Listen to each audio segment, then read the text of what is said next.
तो सैयदों से पंगा ना लेना। हाशमी जिम्मेदारी से कहता मुस्तकबिल में कोई सवाल आएगा तो उसका भी जवाब।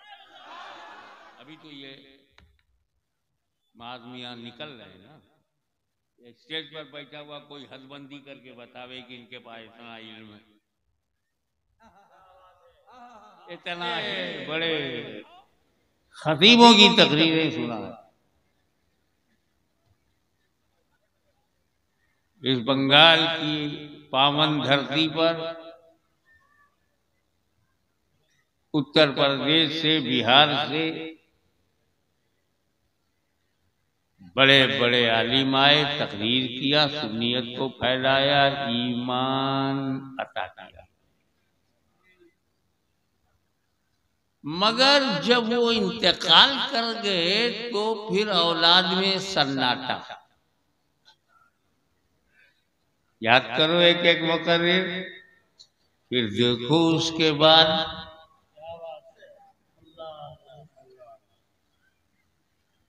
ऐसे ऐसे खतीब अहले सुन्नत में थे, पानी में आग लगा दी और आग को तकरीर से बुझा दे। ऐसा कादिरुल कलाम खतीब, ऐसा महा विद्वान, पर जब गया तो अकेला चला गया। अगली नस्ल में दूसरा खतीब नहीं।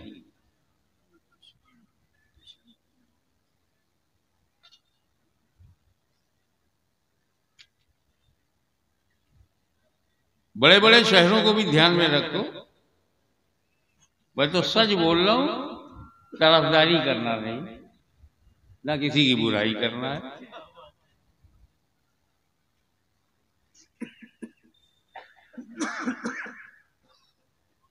और न मैं उन लोगों में हूं कि खिलाफत मिले तो मैं पलटी मारूं।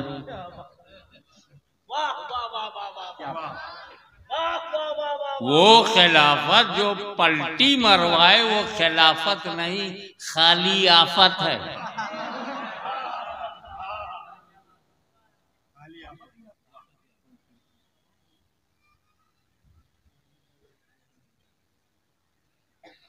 आगरा से खतीब आया, चला गया तो सन्नाटा। इलाहाबाद से एक अज़ीमुश्शान खतीब आया, वो चला गया तो सन्नाटा।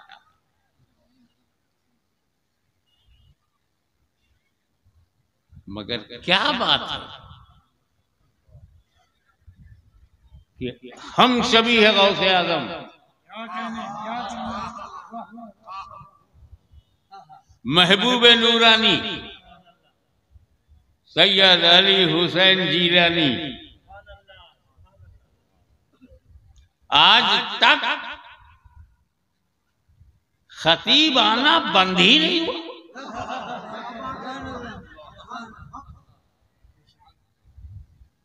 उनका बेटा, उनका नूरे नजर सुल्तानुल वाइज़ीन मौलाना अहमद अशरफ, शेख आजम, मुहद्दिस आजम, शेखुल इस्लाम। मैं सोच रहा था कहीं मेरे बाद एंड ना हो जाए, मैं चौथी नस्ल में हूं। तो आज जब माज़मिया की तकरीर सुना, लगा ये इंजन नॉन स्टॉपेज है।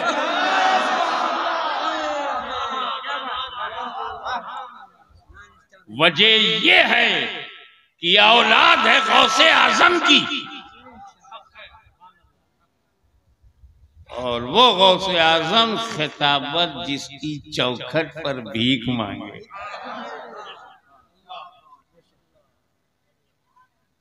फिर मालूम हुआ नूरानी मियां निकल पड़े। बेवकूफो,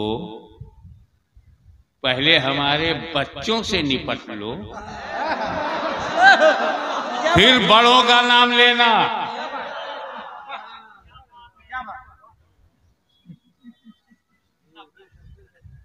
अली हुसैन के दो बेटे, मौलाना अहमद अशरफ, उनके बेटे सैयद मोहम्मद मुख्तार अशरफ, उनके बेटे सैयद इजहार अशरफ। रोक पाए क्या? अशरफी मियाँ के दूसरे बेटे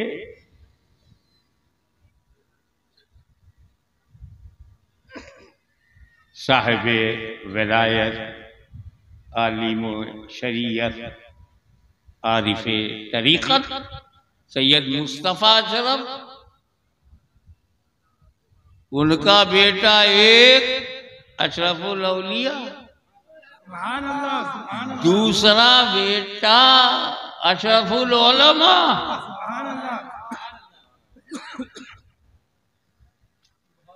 वो दोनों चले गए तो अशरफुल औलिया का बेटा ताजुल औलिया, और वो अभी हैं कि उनका बेटा आपके सामने सबको लपेटा, ऐसा बेटा।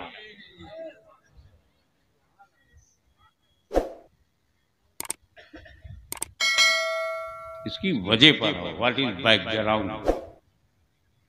मौलाना अजीजुल कद्र मौलाना मास का बैकग्राउंड, शेखुल इस्लाम मदनी मियां का बैकग्राउंड, ताजुल औलिया मौलाना सैयद जलालुद्दीन कादरी मियां का बैकग्राउंड।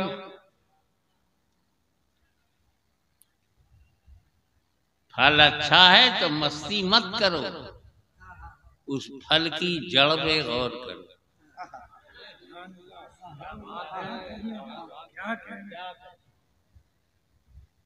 फल तो मार्केट में मिल जाएगा, जड़ नहीं मिलेगी।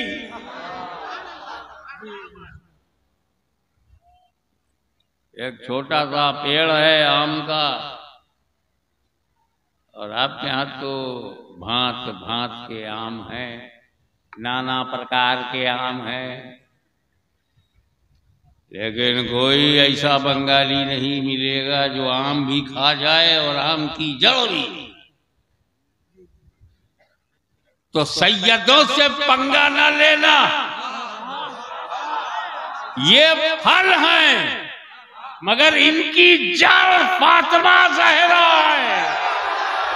नारे तकबीर, नारे तकबीर, नारे रिसालत, खानदाने मुस्तफा, अहले बैते अतहार, हुजूर गाज़िए मिल्लत।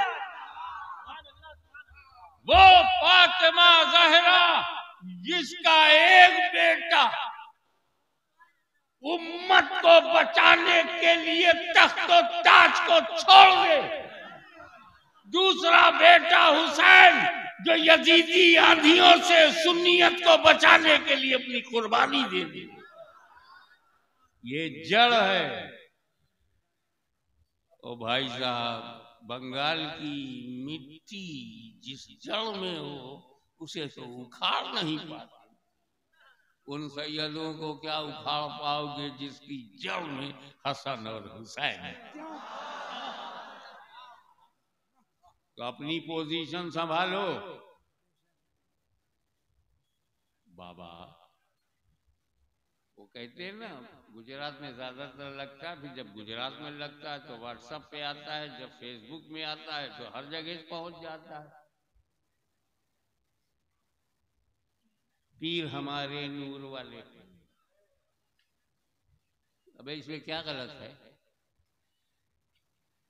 किसी का पीर पठान हो बुरी बात नहीं, उसे नूर वाला नहीं कहेंगे।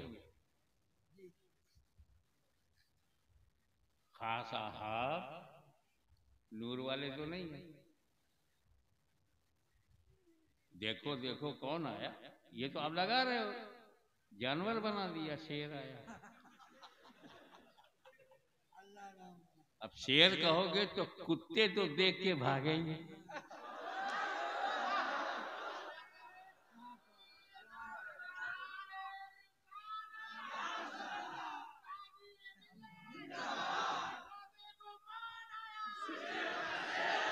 अरे ये बाहर लगाओ, यहाँ तो सब अपने हैं। यहाँ शेर और बबर की जरूरत नहीं, यहाँ तो आले रसूल की जरूरत।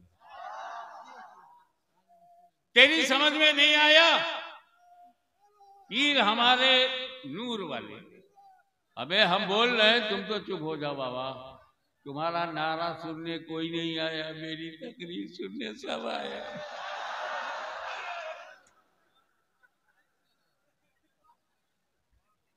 पब्लिक जिसलिए आई नहीं लगाते का है को। मैं उन लोगों में से एक बार माशाल्लाह को जरा जोर से कहो, एक बार गौसपाक के लिए कहो, गरीब नवाज के लिए कहो।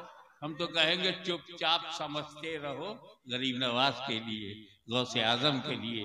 सुन्नियत को मजबूती से पकड़ो, रसूल खुदा के। पीर हमारे नूर वाली कब लगाया गया? जब मदनी मियाँ को लोगों ने देखा तो कहा पीर हमारे नूर। जब सैयद मुश्तबा अशरफ को देखा, पीर हमारे नूर वाले।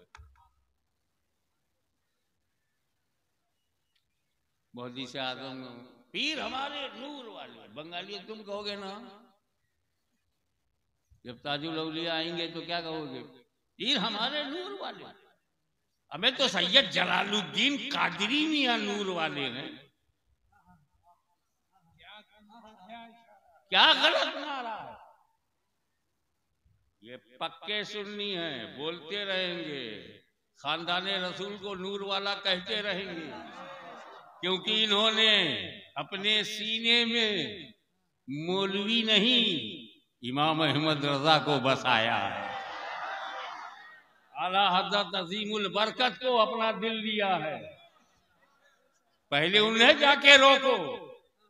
उन्होंने क्यों कहा तेरी नस्ल पाक में है बच्चा बच्चा नूर का? खिलाफत उनकी लो, मुखालिफत उनकी करो। खिलाफत उन्हीं से लो, मुखालफत उन्हीं की करो। ए इमाम अहमद रजा, आपने सैयदों के बच्चे बच्चे को नूर क्यों कहा? तेरी नस्ल पाक में है बच्चा बच्चा, ये नहीं कहा कि तेरी नस्ल पाक में है बड़का बड़का नूर का।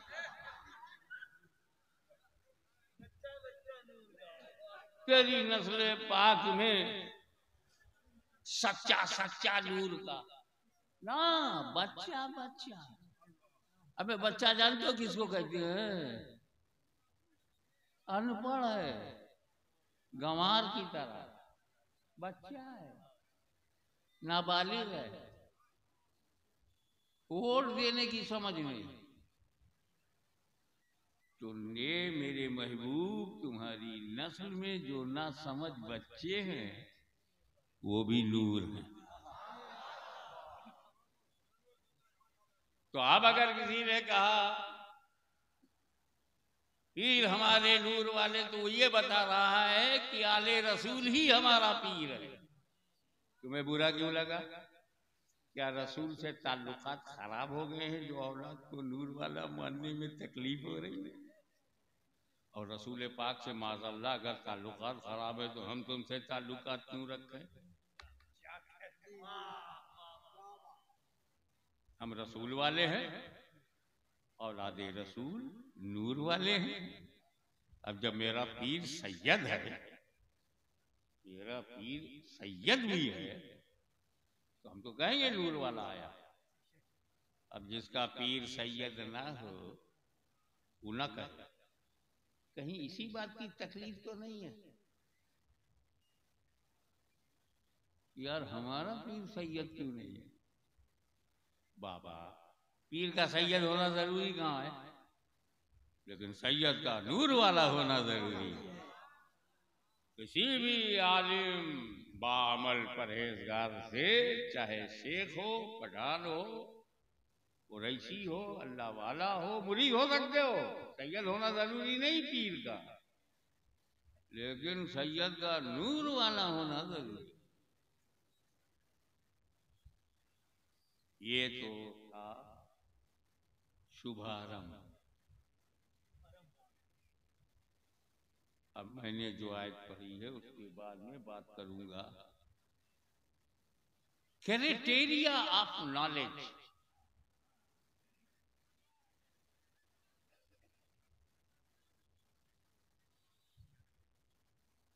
मुझे ऐसे बहुत सारे लोग मिले जो अशरफुल औलिया की सोहबत में रहे, लेकिन एक भी नहीं मिला जो ये बता दे कि अशरफुल औलिया के इल्म की हद क्या है।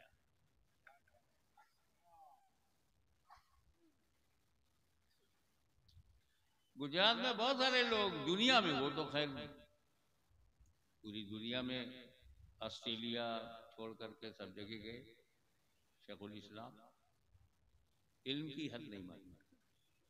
तफसीर अशरफी लिखा,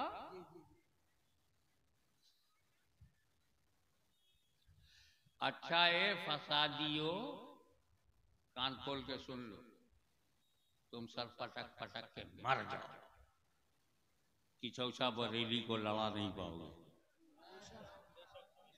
हमें लड़ाई वहां होती है जहां खून का रिश्ता हो।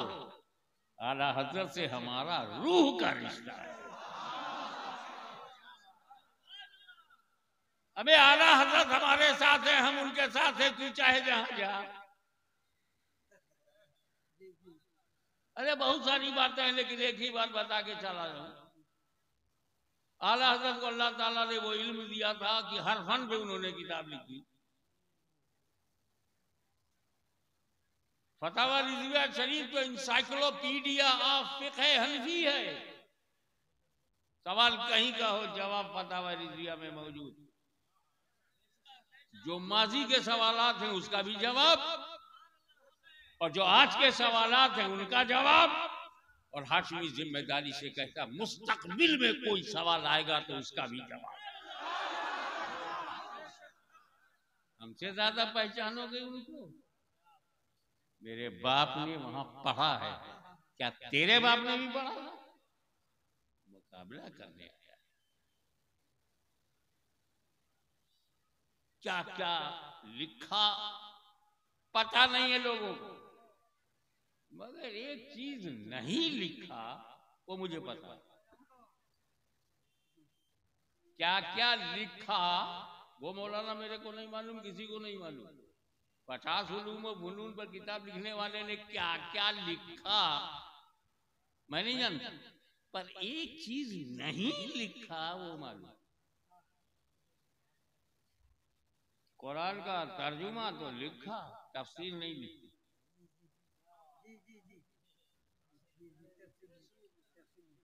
तर्जुमा लिखा, कंजुल ईमान मुकद्दस तरीन तर्जुमा, तफसीर नहीं लिखी। जानते हो क्यों? हमें वो लोग मुस्तकबिल और भविष्य देखने वाले, और ये बंटवारा कर लिया। तर्जुमा बरेली लिखेगा तो तफसीर की चौसा शरीफ में लिखी जाएगी। ये तर्जुमा रज़विया होगा तो वो तफसीर अशरफी होगी। इस रूहानी ताल्लुक को दल बदलू लोग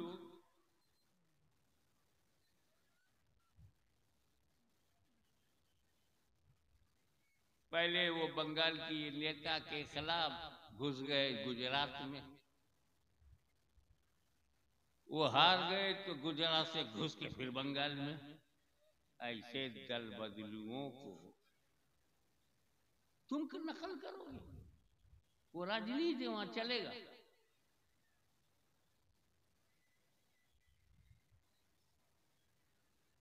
तो हम अंदाजा नहीं लगा सकते कि हमारे बुजुर्गों के पास क्या इल्म है।